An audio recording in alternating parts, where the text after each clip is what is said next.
नमस्कार. आज आपण बनवणार आहोत लिंबाचे लोणचे किंवा लिंबाचा क्रशही म्हणू शकतात.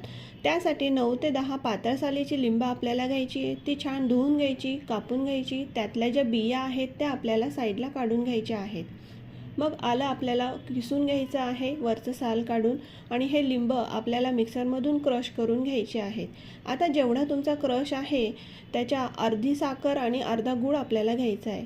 यामध्ये साधं मीठ टाका, सेंधव मीठ टाका, तिखट टाका, गूळ आणि साखर टाका आणि छान हे आपल्याला 30 मिनटं हे मिश्रण असंच राहू द्यायचं आहे. नंतर गॅसवर आपल्याला हे छान बारीक गॅसवर गरम करून घ्यायचं आहे एक तारी पाक होईपर्यंत.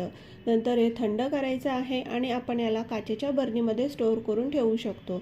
छान 2 ते 3 दिवस मुरू द्यायचं आणि मग हे लोणचं तुम्ही एन्जॉय करू शकतात.